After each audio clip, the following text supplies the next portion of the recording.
Welcome to Behind the Line, where we pull back the curtain on the challenges facing first responders and frontline workers. The work you do is unique, and so are the stresses that go with it. Join me as we tackle key issues to reduce risks for burnout, and as we work to support you in doing the job you love without sacrificing being the kind of person you want to be. Hey there, and welcome back to Behind the Line. I'm your host, Lindsay Foss. If you're new to Behind the Line, what you should know about me is that I'm a clinical counselor specializing in trauma therapy. And after over a decade working with first responders and frontline workers around issues like burnout, compassion fatigue, PTSD, and related OSIs, I've become a passionate wellness advocate and educator for those who sacrifice so much for our communities out on the front lines. Behind the Line is a place for us to talk about the real life, behind the scenes challenges facing you on the front lines. I created this podcast with the hope of bringing easy access to skills for wellness, allowing you to find greater sustainability both on the job and off. We are into a new year. Welcome to 2022. And with a new year, we are also launching into a new series that I'm really excited to share with you. Back in the fall, I posted out to those who follow me on social media asking for input about what topics would be of value to hear more about. And one of the topics that came back with a lot of requests was how to detangle our sense of identity from our work. The question posed to me by a number of you was, how do I separate who I am from the work I do?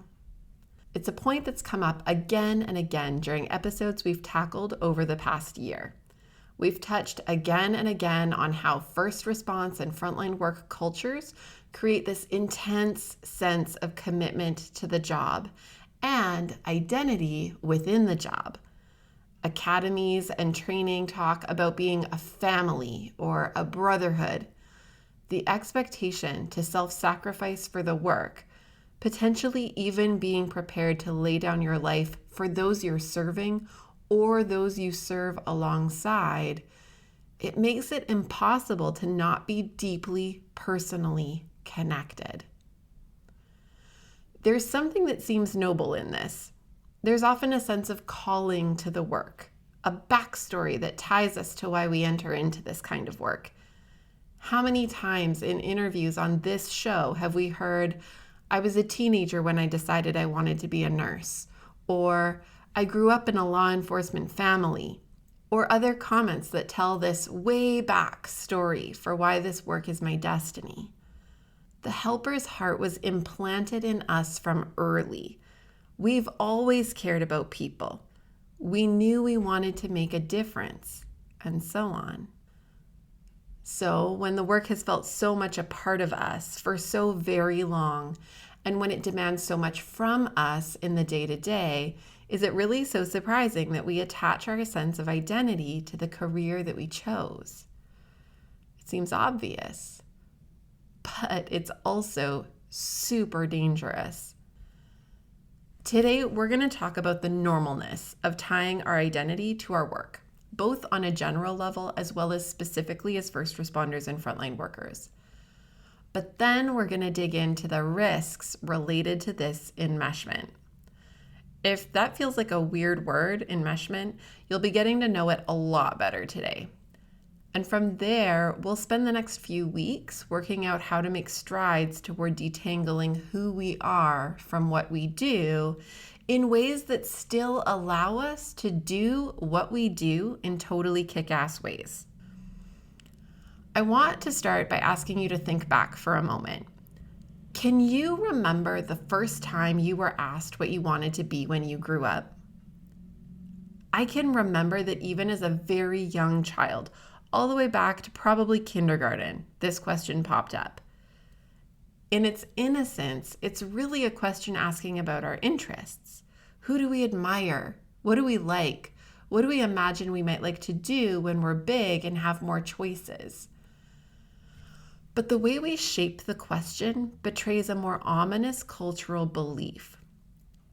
We don't ask, what do you think you might do for a living when you grow up?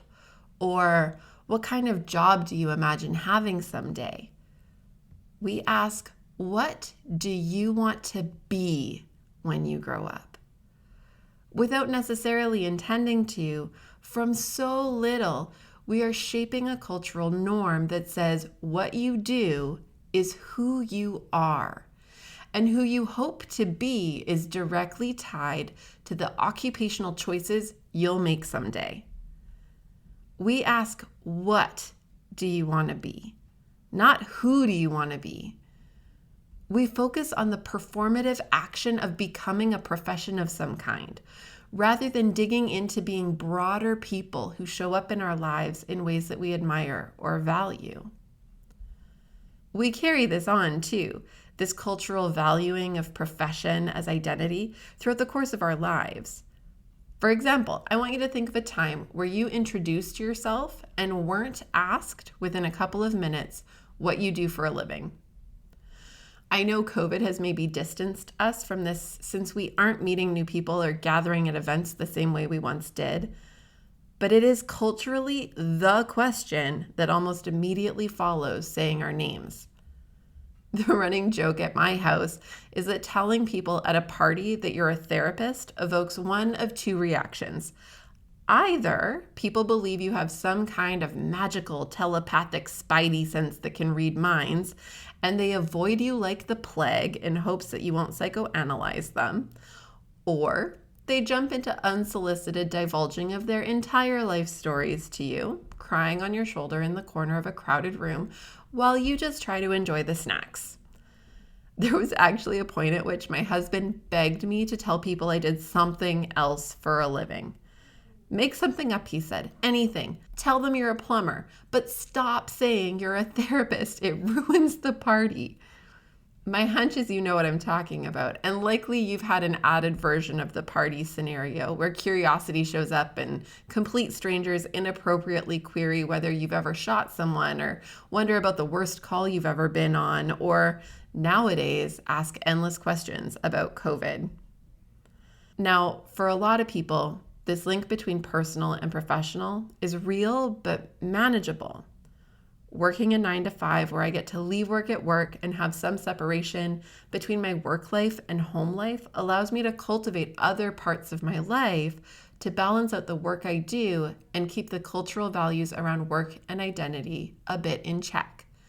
But for those who are deeply tied to their work, who experience a sense of calling and vocation in their profession, the blurring of lines between personal and professional happen really quickly and deeply. Derek Thompson wrote an article in The Atlantic, I'll link to it in the show notes, where he talks about the idea of workism. He says workism, quote, is the belief that work is not only necessary to economic production, but also the centerpiece of one's identity and life's purpose. And the belief that any policy to promote human welfare must always encourage more work, end quote. I think for most of us who go into helping professions, whether that's healthcare, law enforcement, public safety, we certainly didn't go into it for the money. We likely also didn't go into it for the prestige or interest in a cushy job. It likely wasn't solely for necessary economic production, but rather to get paid to do something that would make a difference. For most in these kinds of professions, it was our heart that led the way in making the choice to enter the work we do. And as a result, our hearts are differently on the line. Here's the real catch-22. Having been led by our hearts into the work, feeling passionately about people and wanting to make a difference, is what likely allows us to be great at what we do in a lot of ways. That said, it's also what puts us at really high risk for burnout and what robs us of sustainability over the long haul if we're not extremely careful and intentional about protecting and caring for our hearts well. Being led by our hearts into the work means that we pour into it. We invest hard. This isn't just my job. This is my life's work. This is my legacy. These people in it with me are my people, and the work we're doing feels like the most important work I can imagine. I'm in it. It stops being something I do and quickly becomes something I am. And this is where we circle back to that word, enmeshment. We use the term enmeshment to describe various relationships to people or things where the lines between where I end and the other begins feels blurred and impossible to identify. This can show up in relationships with people, where we might have a bit more familiarity with the term, as well as in relationship to our activities, interests, and work. Anne Wilson, a psychology professor at Wilfrid Laurier University in Ontario, talks about the enmeshment trap. She says that, quote, if you tie your self-worth to your career, the successes and failures you experience will directly affect your self-worth, end quote. What this means is that a hard day or an error or mistake grows into being a reflection of your value as a person. And in jobs where so much can go sideways, where you are showing up to the hardest moments in someone else's day and intervening in crisis and chaos where there's only so much you can do, this link between work and self-worth can quickly erode our sense of stability in the world, as well as within ourselves. Not only that, but enmeshment will also tend to mean that we have increased difficulty letting go of our work and allowing ourselves to have a life outside of it. We'll be thinking of work when we're not there, or bringing up conversations about work for a lack of other interests or experiences to connect around. She says that enmeshment allows the job to, quote, eat up one's time and identity, leaving less space for hobbies and interests. It makes it harder to connect with people who aren't a part of your working life, end quote. Does that sound at all familiar? When our work, particularly work where there is a lot of hard and where winning feels hard to measure, when this determines so much of our self-worth and identity, it's been shown to have significant impacts on mental health, including leading to burnout, depression, anxiety, and other related concerns. One of the byproducts of this I see way too often in my clinical practice is the degree of identity crisis that then plays out when someone is off work due to injury or when they retire. It's a fascinating but also incredibly sad and frustrating piece. For those who are off work due to injury, whether a physical injury or an occupational stress injury or other mental health concern, it is so hard to cope and function because without the work, who the hell am I? And what happens if I can't go back? How do I reconcile my sense of identity if I am just suddenly not a part of this job anymore? And the losses connected to the family or brotherhood that I was encouraged to buy into can feel tremendous because for those who are still doing the job, they tend to distance from those no longer in the daily grind alongside them. Now, this piece shows up for a lot of reasons. The busyness and lack of crossing paths in the halls is a part of it. Sometimes there are actual instructions from organizations not to contact those who are off work. But also, there can be a bit of a fear to look too closely at someone who's off, especially for mental health concerns, because I might see myself staring back at me and have to reflect on my own mental wellness concerns. For the person who's off work and wrestling with this identity crisis and the loss of connection and support related to work, particularly if off for mental health concerns, this further complicates and delays recovery because I'm not only dealing with the primary concern at hand, but also these additional existential questions that feed back into my sense of instability, insecurity, and uncertainty. For those who retire, there's often a similar but slightly different experience. They worked hard to get to this point, to be able to now start a life we might hope to include travel and time and space and connection. But if we haven't invested in cultivating relationships and interests outside of our work, it's a pretty abrupt transition to realize that I have no idea what to do or who I am if I'm not going into work on Monday.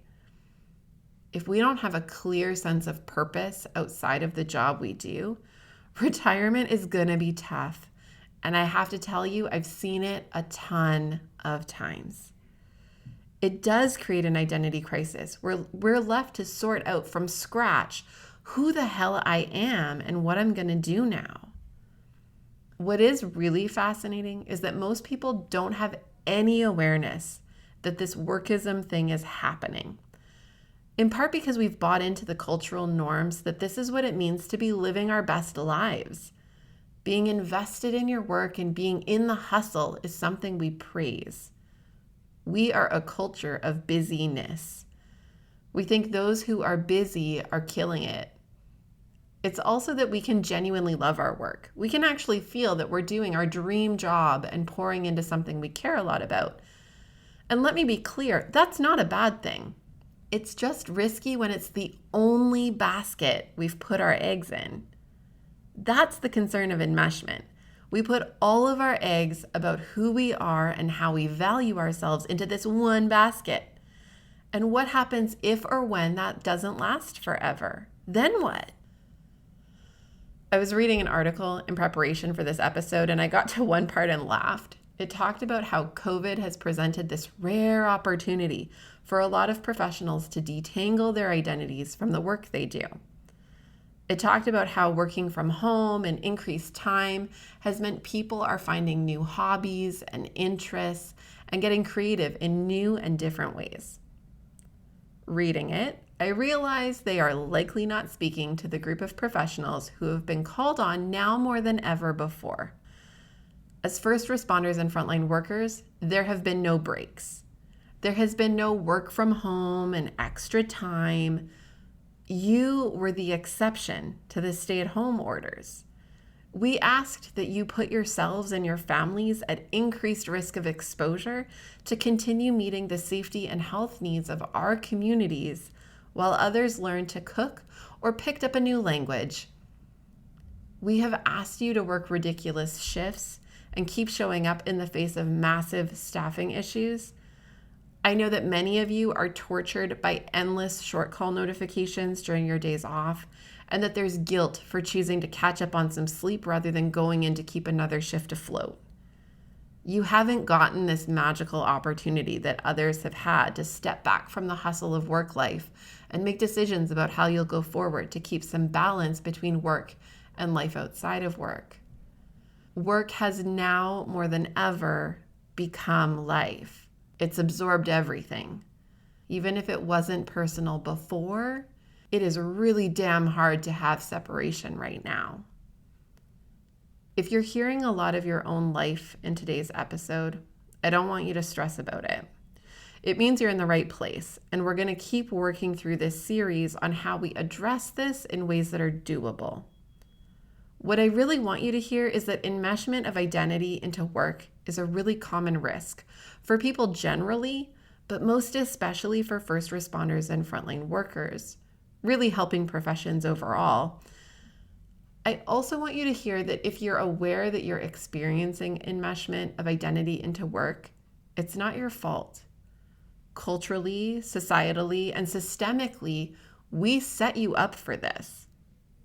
That said, while it's not your fault, now that you're growing awareness of it, it is your responsibility to try to course correct for it. And you know we've got your back in that.